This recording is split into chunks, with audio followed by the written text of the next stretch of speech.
Baik, selamat sore saudara-saudara yang saya kasihi dalam Tuhan Yesus Kristus. Sore hari ini saya Gembala dan Siswat akan memulai pelajaran soteriologi kita, dan ini adalah bagian pertama dari program pelajaran kelas live streaming soteriologi.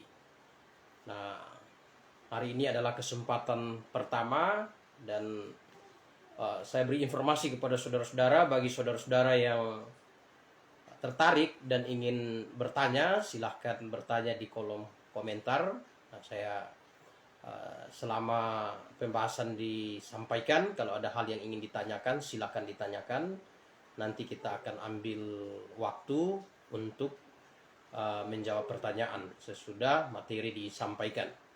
Baik, sebelum kita memulai kelas soteriologi kita, mari kita tundukkan kepala, kita memohon pimpinan dan pertolongan dari Tuhan.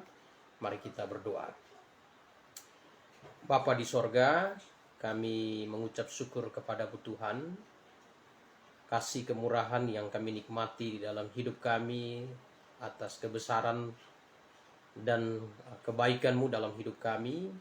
Kami mengucap syukur, dan sore hari ini kami akan menggunakan waktu kami untuk mempelajari kebenaran firman-Mu.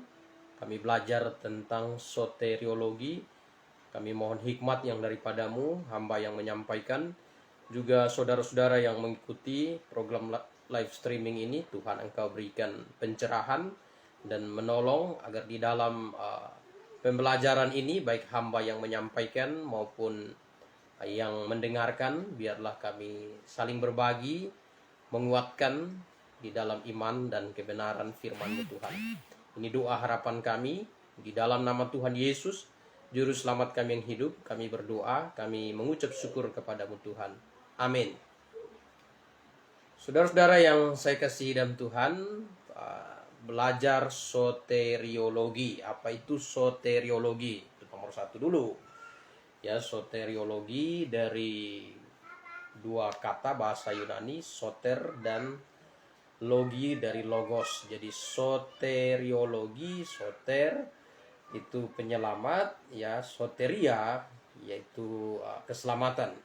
Jadi soteriologi berarti kita belajar tentang logi itu ilmu, berarti ilmu mengenai keselamatan. Nah, itu soteriologi. Nah, konsep keselamatan soteriologi yang akan kita bahas pada sore hari ini untuk Kupang ini waktu Indonesia Tengah, ini jam 5. Ya, jam 4 bukan jam 5 ya. Kita akan belajar selama 1 jam. Mulai dari jam 4 sampai jam 5 ya, soteriologi. Nah, kalau kita berbicara konteks keselamatan dari sudut pandang Alkitab, ya, nomor satu, dasar kita mempelajari pelajaran soteriologi itu dasarnya adalah Alkitab. Jadi 39 kitab perjanjian lama dan 27 kitab perjanjian baru ya adalah patokan yang akan kita pakai sebagai fondasi untuk mempelajari soteriologi. Jadi soteriologi, keselamatan, tadi kita sudah melihat definisi awal. Soteriologi kita belajar tentang doktrin keselamatan, doktrin atau ajaran keselamatan. Jadi kita belajar tentang doktrin atau ajaran keselamatan, soteriologi. Nah, saudara-saudara yang saya kasih dalam Tuhan Yesus Kristus, ketika kita berbicara tentang soteriologi atau doktrin keselamatan, maka konteks yang kita maksudkan adalah konteks yang berhubungan dengan iman. Konteks yang berhubungan dengan iman. Jadi, keselamatan yang berhubungan dengan iman, konteksnya adalah keselamatan yang berhubungan dengan kekekalan manusia.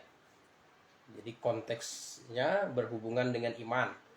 Nah, ketika kita berbicara tentang keselamatan yang hubungannya konteksnya adalah berhubungan konteksnya iman, maka kita harus melihat bahwa keselamatan ya, pusat dari pembelajaran kita terpusat ya, karena para filsuf melihat pusatnya itu terpusat pada diri manusia. Ya, jadi antroposentris. Jadi manusia menilai, berupaya untuk menilai dan mendefinisikan jalan keselamatan menurut pemikiran dan pandangan masing-masing. Nah, kalau pusatnya manusia, maka kebenaran itu diukur dari tiap-tiap pengalaman atau tiap-tiap perasaan manusia. Itu kalau pusatnya manusia. Ya, antroposentris. Nah, para filsuf dan ateis dan segala macam berposisi pada posisi ini. Jadi mereka menitik beratkan keselamatan itu pusatnya adalah manusia.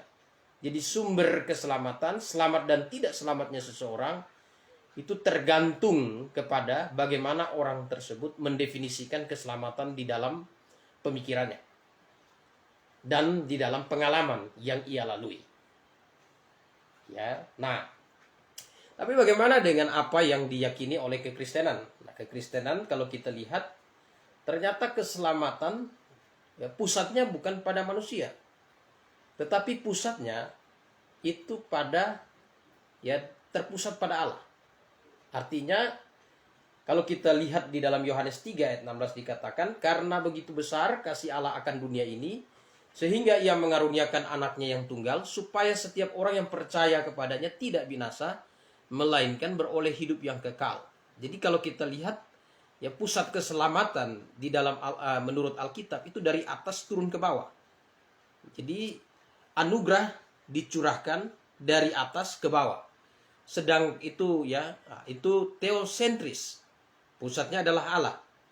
Sedangkan para filsuf pusatnya adalah antroposentris, dari bawah ya ke atas. Nah, dari bawah ke atas ini tidak ada ukuran yang pasti karena tiap-tiap orang dapat mendefinisikannya. Nah, ketika berbicara tentang ukurannya dari bawah, maka ya seringkali orang menggunakan falsafah banyak jalan menuju Roma, banyak jalan juga menuju surga. Artinya tiap-tiap. Kemudian sedangkan kalau pusatnya adalah Allah, ya teosentris, maka manusia yang dari bawah lihat ke atas. Artinya manusia melihat anugerah Allah. Nah, ya melihat apa yang Allah kehendaki, melihat apa yang Allah inginkan, dan melihat jalan yang Allah berikan kepada manusia. Jadi teosentris.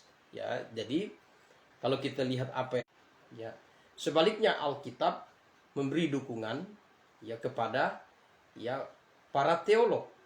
Nah, ya teolog karena pusat dari keselamatan itu ada pada Allah. Jadi Allah yang memberikan jalan keselamatan, dan manusia yang ingin selamat harus melalui jalan yang Allah berikan. Nah, itu sebabnya saya akan bacakan satu ayat bagaimana Alkitab memberikan definisi mengenai hal tersebut ya. Di dalam Mazmur, coba kita buka Alkitab kita ya, dalam Mazmur 14 ayat 1 ya. Mazmur 14 ayat 1 ya, kalau ada yang mengikuti boleh copy paste, tulis di kolom komentar ya. Mazmur 14 ayat 1. Mazmur 14 ayat 1 ya, dikatakan ya, berkata dalam hatinya tidak ada Allah ya, busuk dan jijik perbuatan mereka, tidak ada yang berbuat baik. Jadi orang berbal berkata tidak ada Allah ya. Jadi kalau kita merujuk apa yang dikatakan Alkitab ya, paham komodis berkata bahwa ya, komodis pusat kebenaran itu adalah manusia. Jadi manusia adalah sumber potensi. Dan ya, koneksi ya, di Kupang sedang hujan. Nah, paham komodis ya, salah satu konsep komunis ya, tiap-tiap orang bisa mendefinisikan keselamatan, atau justru komunis berpikir bahwa manusialah yang menciptakan Allah. Nah, ini tentu bertentangan dengan Mazmur 14 ayat 1. Mazmur 14 ayat 1 berkata ya, orang bebal berkata dalam hatinya tidak ada Allah, busuk dan jijik perbuatan mereka, tidak ada yang berbuat baik ya. Jadi Alkitab memberitahu kita bahwa pusat dari keselamatan itu adalah Allah ya. Pusat dari keselamatan itu adalah Allah. Nah, nomor 1 kita akan lihat ya, definisi keselamatan. Jadi apa itu definisi keselamatan ya? Nah, selamat artinya terhindar ya. Selamat artinya terhindar, terlepas dari malapetaka atau hukuman ya. Jadi selamat artinya terhindar, terlepas dari malapetaka atau hukuman ya. Dalam konteks iman ya, selamat artinya terhindar atau terlepas dari malapetaka atau hukuman api neraka. Nah, dalam konteks iman ya, jadi soteriologi, ketika kita berbicara dalam konteks iman, maka itu berbicara tentang diselamatkan dari hukuman atau terhindar atau terlepas ya dari malapetaka atau hukuman di dalam neraka ya. Nah, itu jadi kita lihat di sini. Nah, saudara-saudara yang saya kasihi dalam Tuhan, yaitu selamat. Nah, coba kita lihat di dalam Roma ya, Roma pasal 5 Markus, coba kita buka ya, Markus pasal yang ke-9. Kita bisa lihat Alkitab kita, Markus pasal 9 ayat yang ke-45 ya. Kita lihat ya, ayat 40, kita baca ya ayat 40, mulai dari ayat 42. Barang siapa menyesatkan salah satu dari anak-anak kecil yang percaya ini, lebih baik baginya jika sebuah batu kilangan diikat pada lehernya lalu dibuang ke dalam laut. Dan jika tanganmu menyesatkan engkau, penggalah. Karena lebih baik engkau masuk ke dalam hidup dengan tangan kudung, daripada dengan utuh kedua tanganmu dibuang ke dalam neraka, ke dalam api yang tak terpadamkan.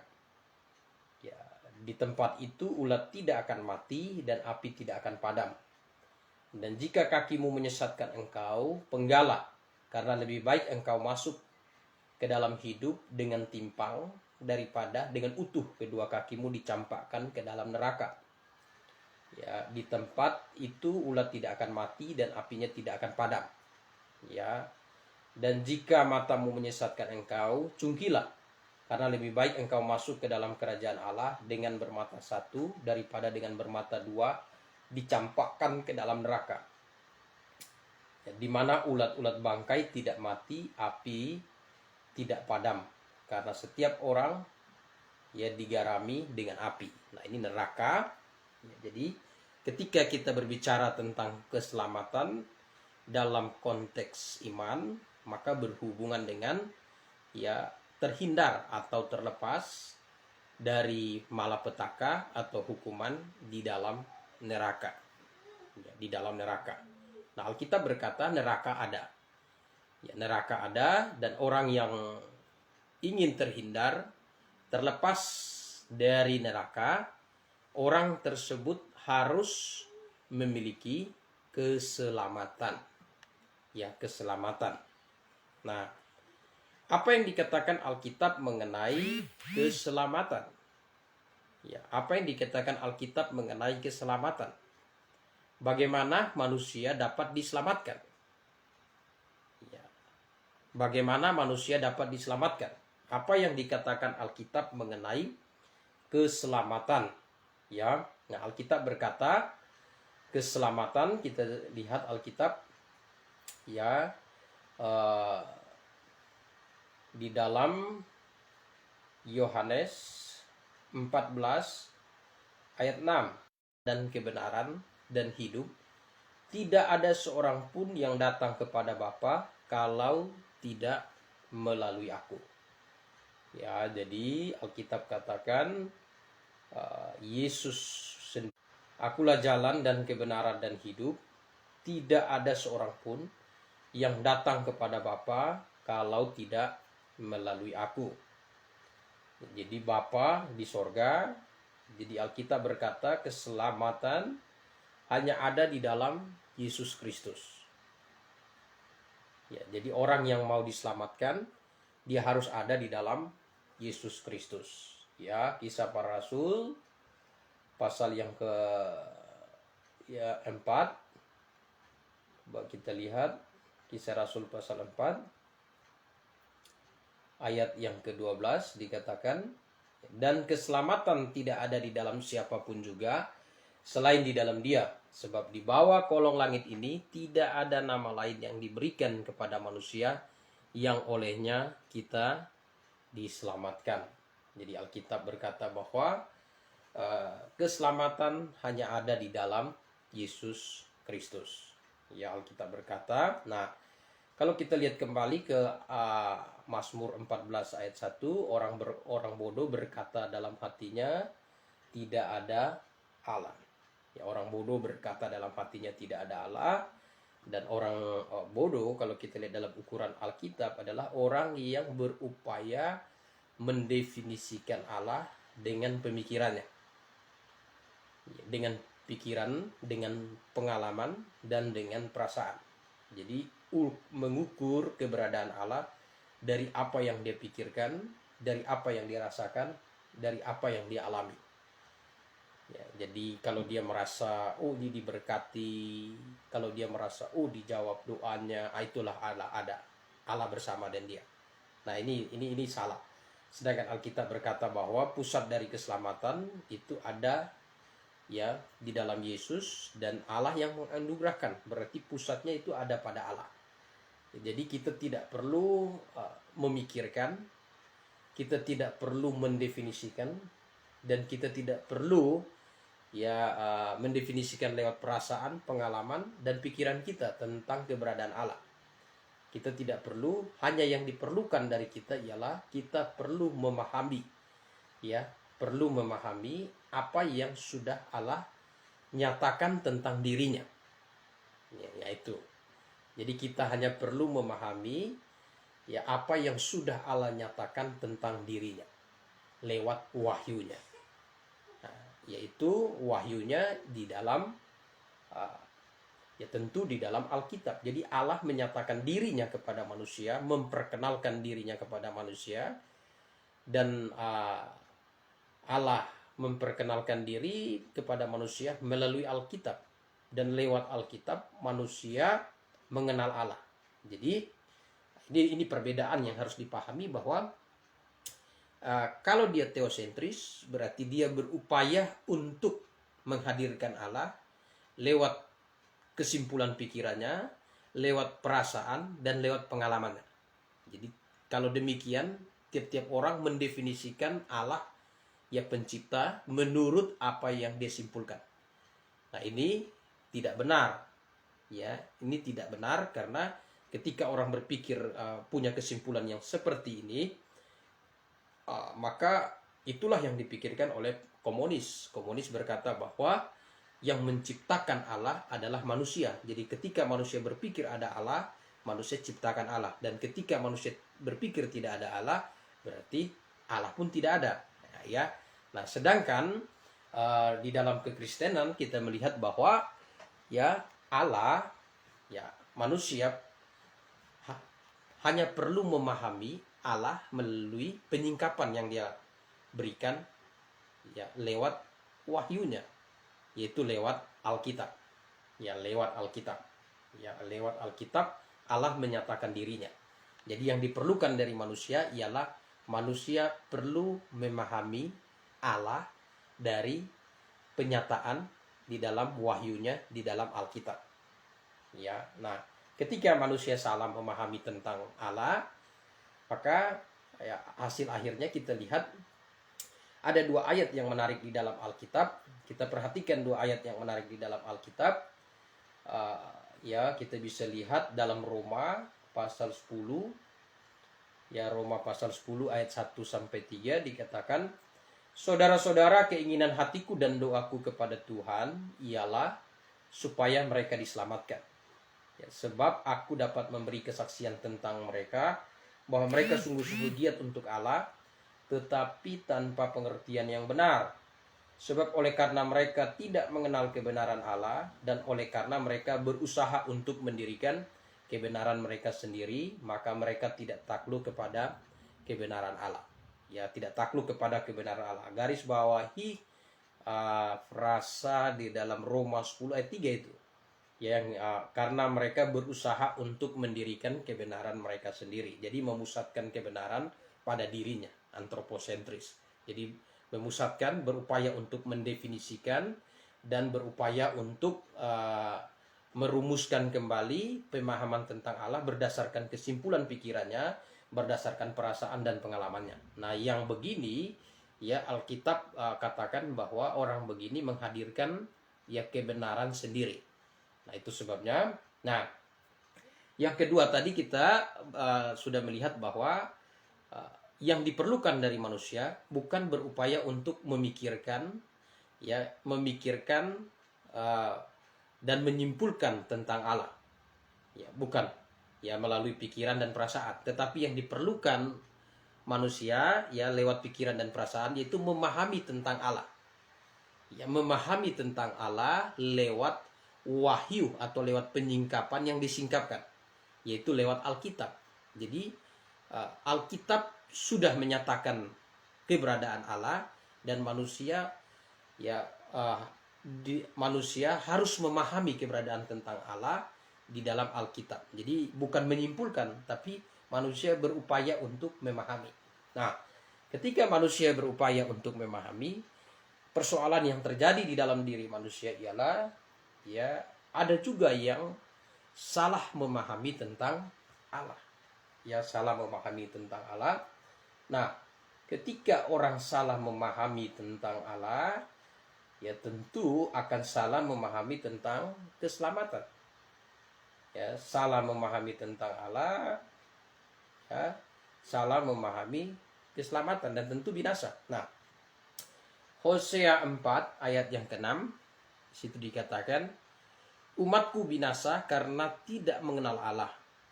Karena engkaulah yang menolak pengenalan itu, maka aku menolak engkau menjadi imamku.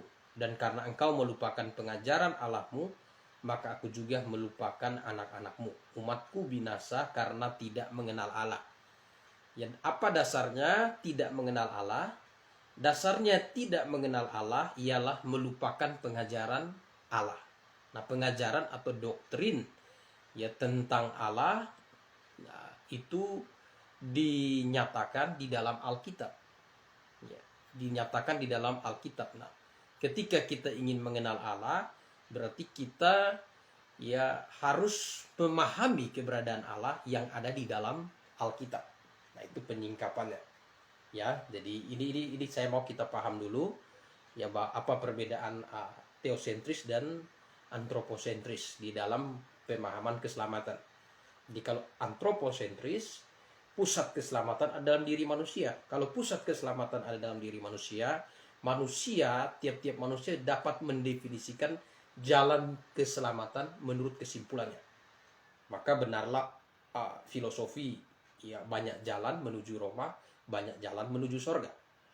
Nah, namun kita lihat bahwa definisi yang seperti ini ya antroposentris ya bukan sesuatu yang benar. Ya, ini satu hal yang kontradiksi dengan definisi teosentris. Pusatnya adalah Allah. Nah, kalau pusatnya adalah Allah, manusia tidak perlu menyimpulkan, tetapi manusia hanya perlu memahami kesimpulan tentang Allah yang sudah ada di dalam Alkitab. Ya, jadi yang diperlukan manusia lewat pikiran, perasaan dan keinginan, menggunakan pikirannya untuk mengenal Allah. Dari mana? Dari dalam wahyunya, yaitu dari dalam Alkitab.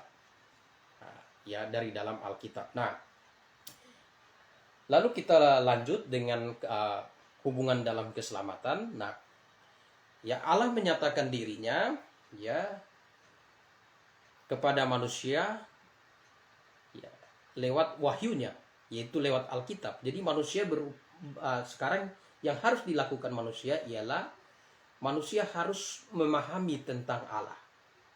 Ya, memahami tentang Allah. Nah, dalam konteks iman, memahami tentang Allah, ya dalam konteks iman memahami tentang Allah, nah manusia harus dalam konteks iman memahami tentang Allah. Nah, manusia harus memiliki pengenalan akan Allah. Ya, jadi ya iman dibangun. Nah, kita lihat dulu, iman dibangun di atas komposisi nomor 1 pengetahuan. Nah, jadi iman itu dibangun di atas komposisi nomor 1 pengetahuan. Nah, pengetahuan yang ada dalam diri manusia dipakai untuk apa? Ya, akal budi yang ada di dalam diri manusia dipakai untuk mengetahui tentang Allah. Nah, mengetahui tentang Allah, ya, memahami tentang Allah dari apa yang sudah disampaikan oleh Alkitab.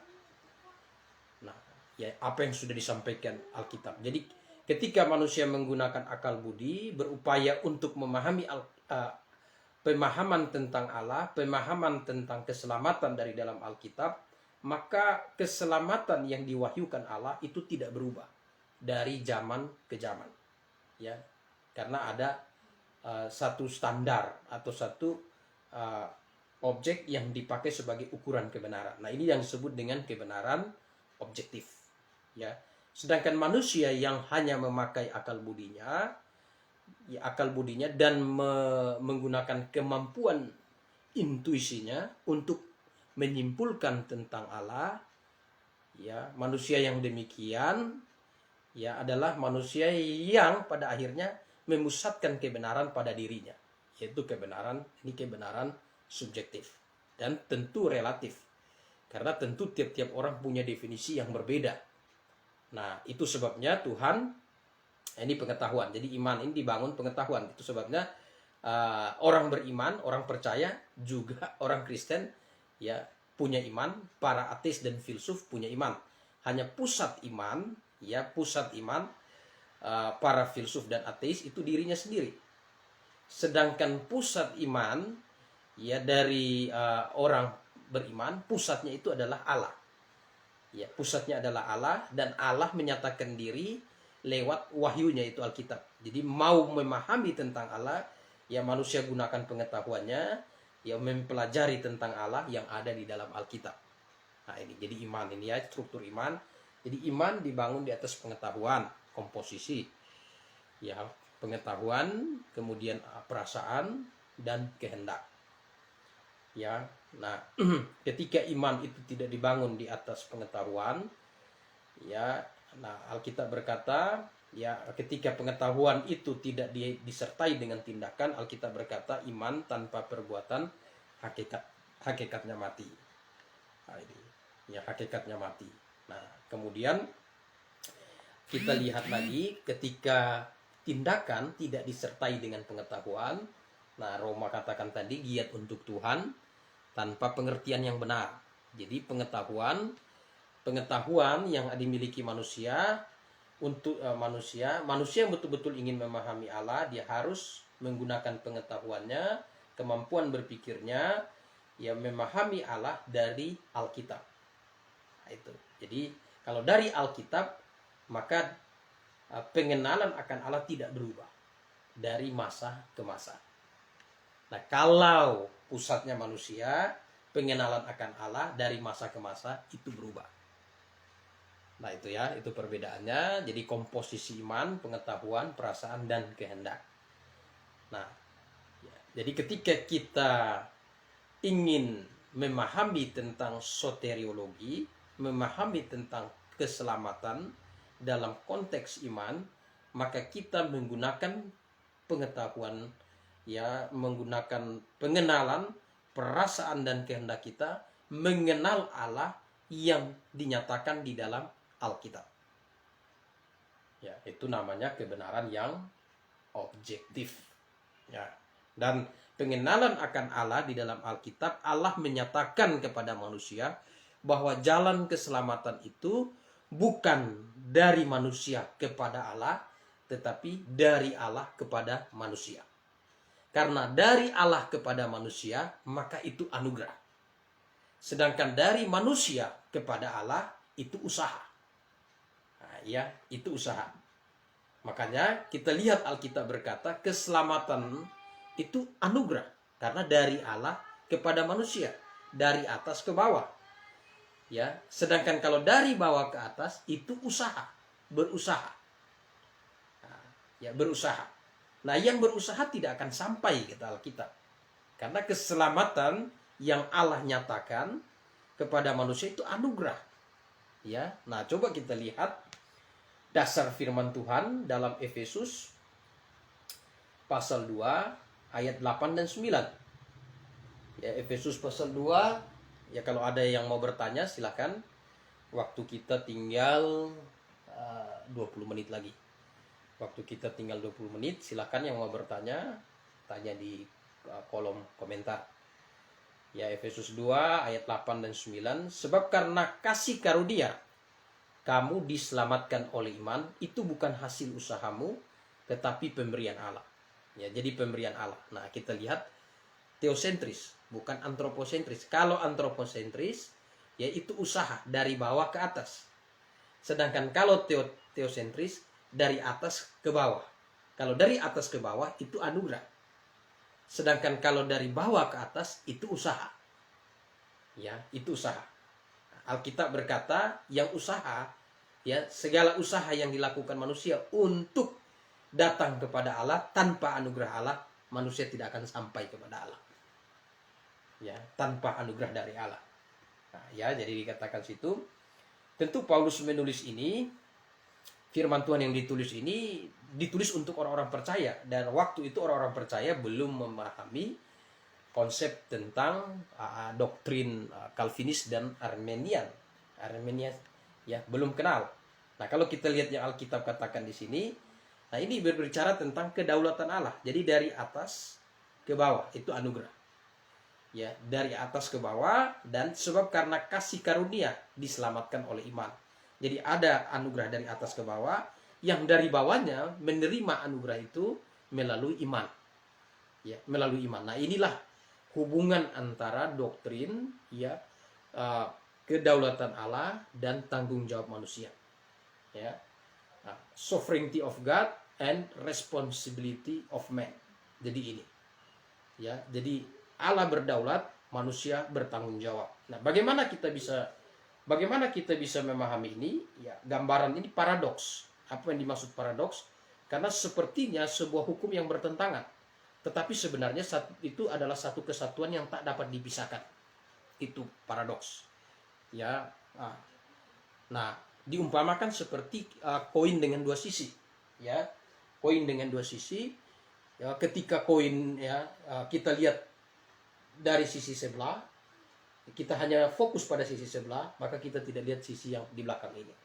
Tapi kalau koin itu nilainya hanya dilihat dari sisi depan tanpa dilihat dari sisi belakang, maka koin itu tidak ada nilainya. Karena koin itu bernilai ketika di depannya juga punya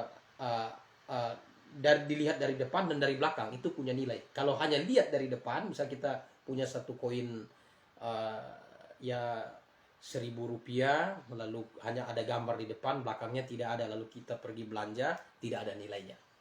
Jadi disebut kesatuan ketika di depan dan belakang itu ada gambarnya. Ya, jadi itu. Tetapi ketika kita lihat dari depan, kita tidak bisa lihat di belakang. Dan ketika kita lihat di belakang, kita tidak bisa lihat di depan. Tapi itu satu kesatuan. Nah, itulah hubungan antara kedaulatan Allah, sovereignty of God, dengan tanggung jawab manusia, ya, responsibility of man, dalam hubungan dengan soteriologi, ya, dalam hubungan dengan soteriologi, ya. Namun iman itu bukan usaha, iman itu bukan perbuatan. Nah, ini harus diperhatikan. Kalau perbuatan itu usaha, iman itu, ya, bukan perbuatan. Makanya dalam Yakobus itu digambarkan iman tanpa perbuatan. Berarti iman itu berbeda dengan perbuatan. Nah, iman itu keyakinan, ya, keyakinan yang mendorong orang untuk bertindak. Nah, ketika tindakan itu perbuatan, ya. Jadi anugerah dicurahkan dari atas, ya, kemudian di bawah menerima dengan iman. Jadi inilah ini kedaulatan Allah, dan dari bawah menerima dengan iman, ini tanggung jawab manusia. Nah, ini, ya. Jadi kita lihat soteriologi, pusatnya ada pada Allah, dari atas ke bawah, bukan dari bawah ke atas, ya. Nah, dikatakan di situ tetap, ya, itu bukan hasil usahamu, ya, itu bukan hasil usahamu, tetapi pemberian Allah. Nah, ya, jadi ini ya, itu bukan hasil usahamu, tetapi pemberian Allah. Ya, jadi itu. Nah, ini menarik, ya, kalau kita lihat doktrin soteriologi ini. Nah, komposisi iman sudah kita pahami. Nah, ketika orang menggunakan komposisi iman, dia mengenal dengan cara yang salah, ya, binasa. Tadi kan Hosea 4 ayat 6 katakan, umatku binasa karena, ya, coba kita lihat tadi kata Hosea apa? Hosea pasal 4 ayat 6. Hosea 4 ayat 6 yang dikatakan, umatku binasa karena tidak mengenal Allah. Tidak mengenal. Berarti pengenalan yang digunakan salah mengenal. Nah, karena engkau menolak pengenalan itu. Tidak mengenal karena menolak. Nah, sama seperti hari ini kalau ada orang Kristen yang kita ingin ajarkan untuk mengenal Allah, dia bilang, oh, Petrus tahu.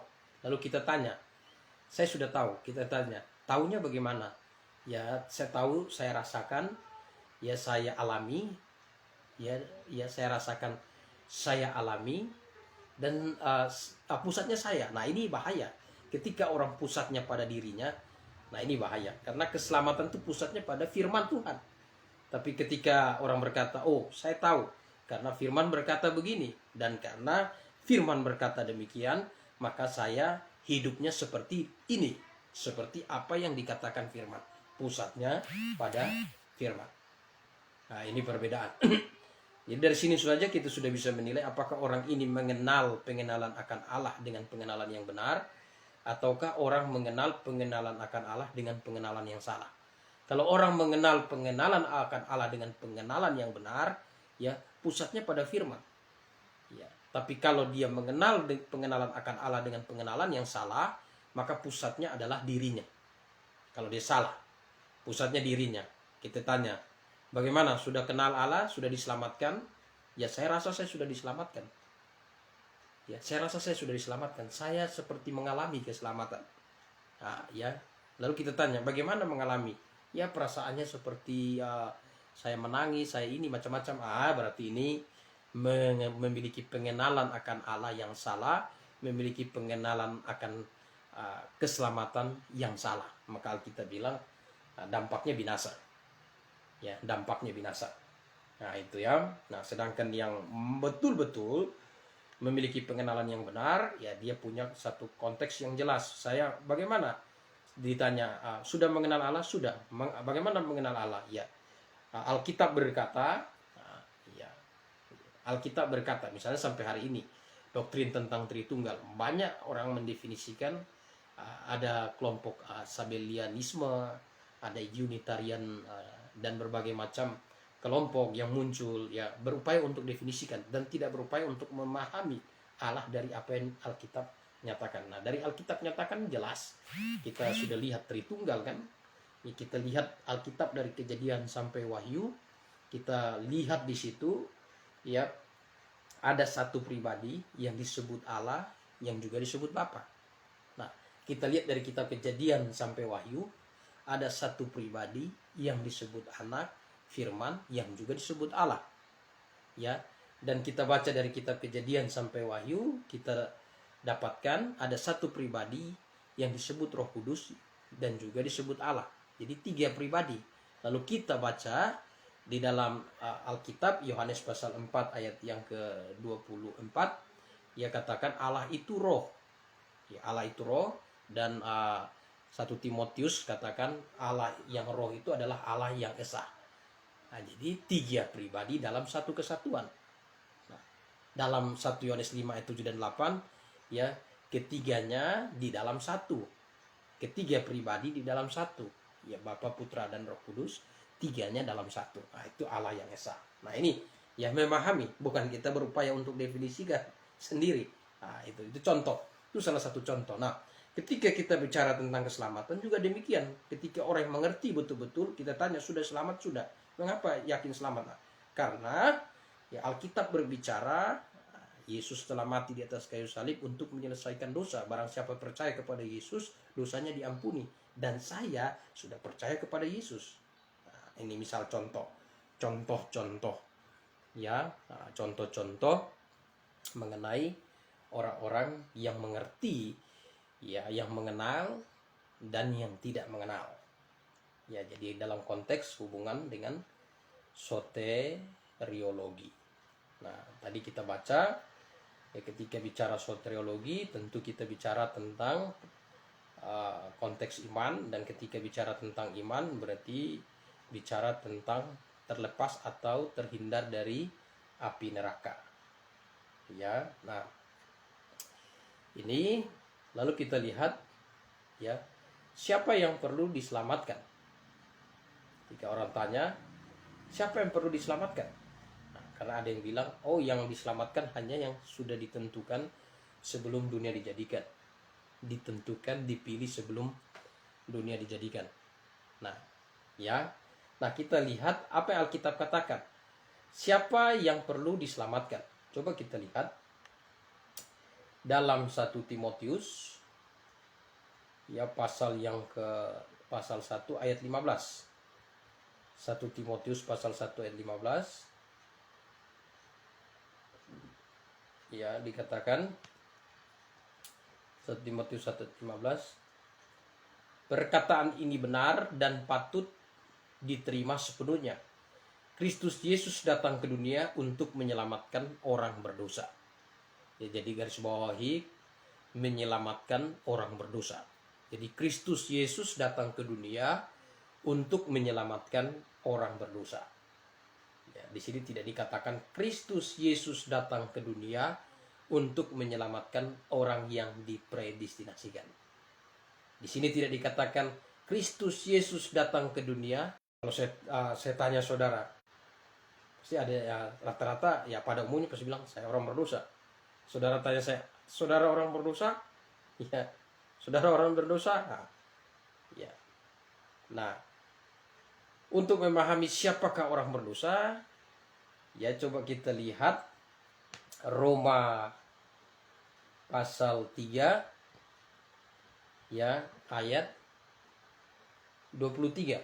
Coba kita lihat Roma 3 ayat 23, dikatakan karena semua orang telah berbuat dosa. Jadi Alkitab katakan semua orang. Jadi Kristus Yesus datang ke dunia menyelamatkan orang berdosa. Berarti kalau semua orang berdosa, Kristus Yesus datang ke dunia menyelamatkan semua orang. Nah, ya. Jadi keselamatan itu untuk semua orang ternyata. Nah, ini Alkitab katakan. Ya, Kristus Yesus datang ke dunia untuk orang berdosa. Timotius katakan. Ya, Timotius katakan Kristus Yesus datang menyelamatkan orang berdosa. Dan Roma 3 ayat 23 katakan semua orang berdosa. Berarti Kristus Yesus datang ke dunia menyelamatkan semua orang. Ya, menyelamatkan semua orang. Nah, pertanyaannya akan muncul. Ya, kalau semua orang berdosa, sejak kapan orang itu terhitung berdosa? Nah, ini hal-hal menarik. Sejak kapan orang itu terhitung berdosa? Karena ada orang yang berkata bahwa oh bayi itu kan suci. Bayi itu belum mengenal dosa. Dia tidak mengenal dosa. Nah, lalu pertanyaannya, sejak kapan manusia itu terhitung berdosa? Ya, sejak kapan?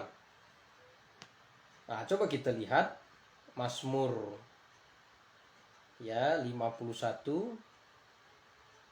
Kita lihat Mazmur 51. Ya, waktu kita tinggal 10 menit.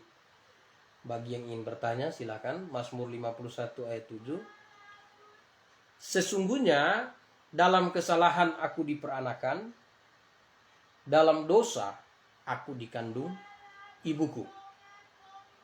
Ya, jadi sesungguhnya dalam kesalahan aku diperanakan, dalam dosa aku dikandung ibuku.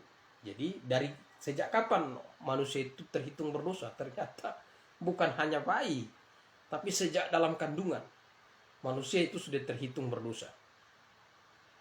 Nah, itu sebabnya Alkitab katakan Kristus Yesus datang menyelamatkan orang berdosa.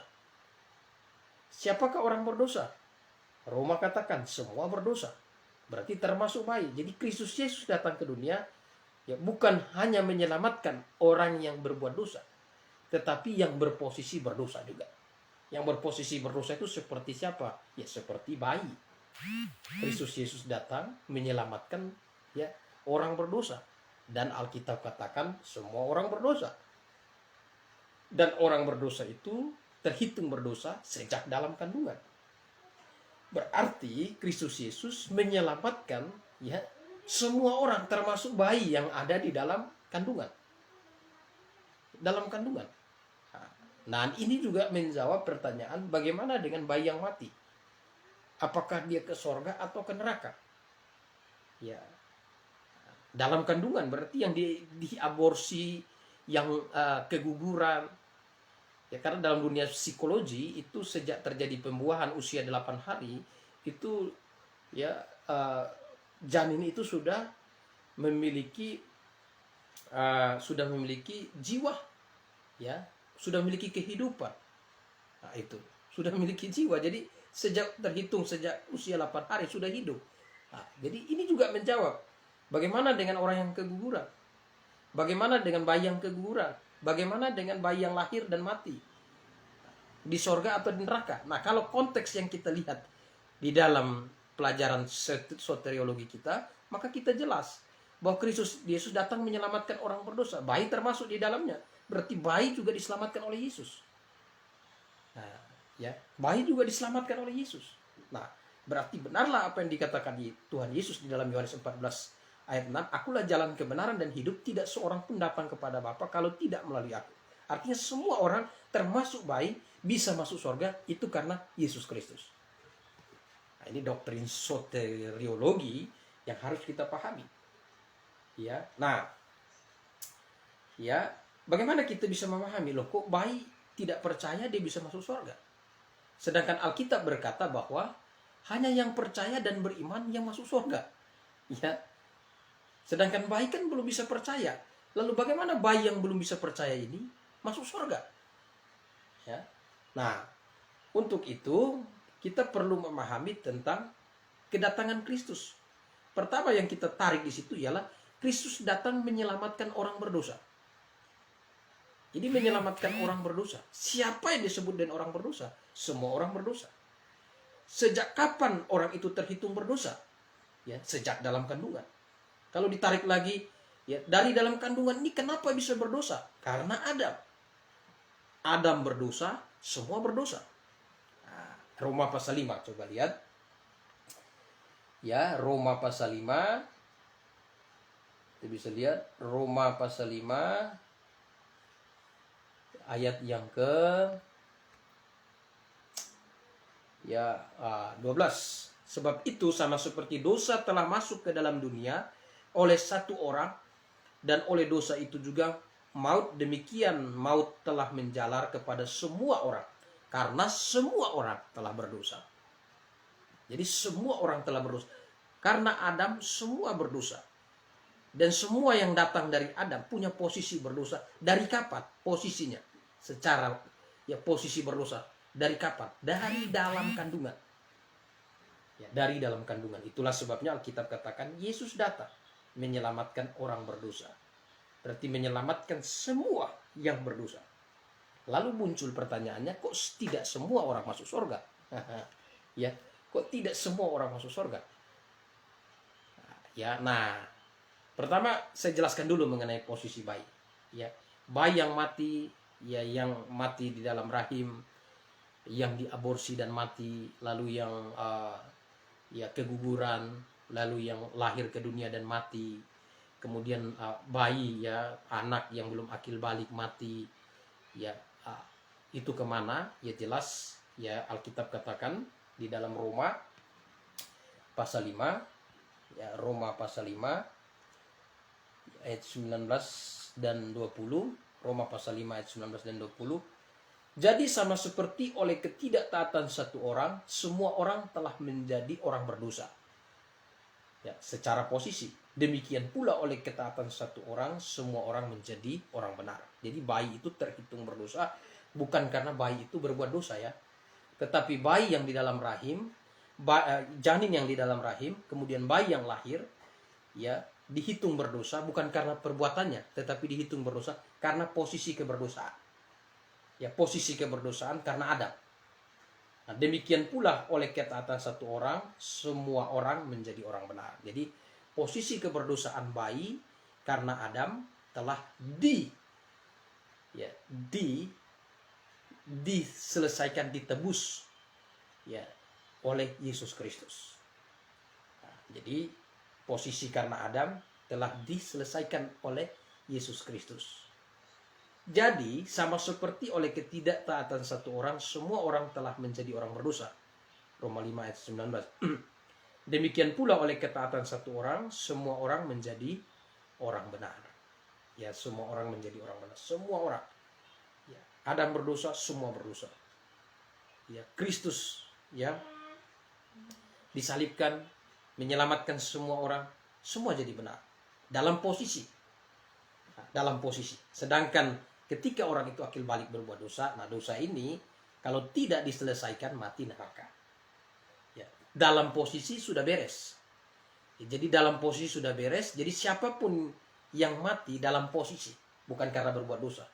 Dalam posisi ini seperti bayi, janin, apalagi seperti orang yang cacat dari sejak kecil, ya orang yang sejak kecil, ya cacat mental, yang bukan cacat cacat mental, ya buta dan segala cacat, pokoknya akal budinya tidak jalan, tidak bisa memahami apa-apa, lalu dia mati, kemana? Surga, dalam posisi. Nah, sedangkan yang sudah akil balik, ya dia tidak bertobat, ya neraka. Ya, baik, waktu kita sudah habis, jadi ini part pertama dari pelajaran soteriologi. Kita akan ketemu hari Kamis yang akan datang dalam program yang sama, yaitu kelas live streaming soteriologi bersama saya Gembala Dance. Mari kita tutup dalam doa, mari kita berdoa. Bapa di sorga, kami mengucap syukur atas waktu kesempatan yang Kau berikan kepada kami. Kami telah mempelajari tentang pelajaran soteriologi bagian awal. Tuhan, Kau menolong kami agar dalam tiap-tiap apa yang kami pelajari, kami dapat memahami media yang kami gunakan, juga saudara-saudara yang menyimak lewat live streaming. Tuhan, Engkau pimpin. Biar di waktu-waktu yang akan datang, pelajaran ini terus menjangkau banyak jiwa. Ini doa harapan kami. Dalam nama Tuhan Yesus, Juru Selamat kami yang hidup, kami berdoa, kami bersyukur kepadamu Tuhan. Amin. Ya, sampai jumpa hari Kamis depan.